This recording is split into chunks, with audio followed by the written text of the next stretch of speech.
So while tomorrow is Election Day, a big race is still a year away is making headlines tonight. That's because the state Republican Party has already thrown its support behind a candidate before anyone else has announced they're even running.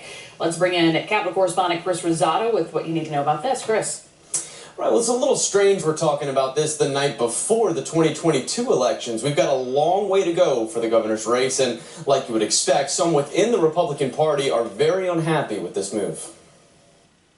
With about a year to go before the election, the Louisiana GOP has endorsed current Attorney General Jeff Landry in the governor's race. The Republican State Central Committee with all elected members was scheduled to have their quarterly meeting 9 days ago. Which was apparently canceled, and the party says that there was a majority that wanted to endorse Landry, and it's kind of puzzling why they wouldn't just have that meeting and vote to endorse him. As a former member of the RSCC, Scott Wilfong says he's worried about the executive committee's move to endorse Landry last night in an exclusive meeting over Zoom. And I'm a Jeff Landry guy. I think he's a great Attorney General and may well support him for governor. But the timing and the process is a little suspect in my view. I had a chance to get Lieutenant Governor Billy Nungesser's reaction today. He's another Republican expected to run for governor. He sees the move as a slap in the face to the party. They couldn't rally the votes.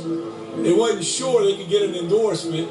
I wasn't even invited, so they canceled it. This is the most despicable thing I've ever seen done in Louisiana politics, and it's done by the party that my father helped build. Shame on him. I asked him if this in any way changed his mind about running. You know, when I ran for office, they said, Billy, you can't win. You only got 8,000 votes. Even my opponent said, you can't beat me. If this don't light a fire under you, nothing will. And nobody will ever outwork me.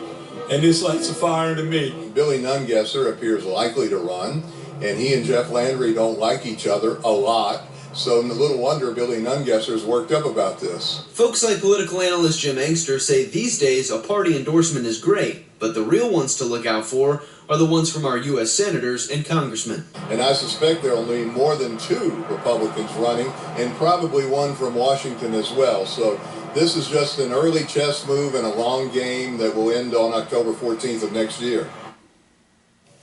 Now another Republican who's expected to run is State Treasurer John Schroeder. Next year's battle for the governor's mansion still a long way off, but already raising eyebrows. Guys, back to you.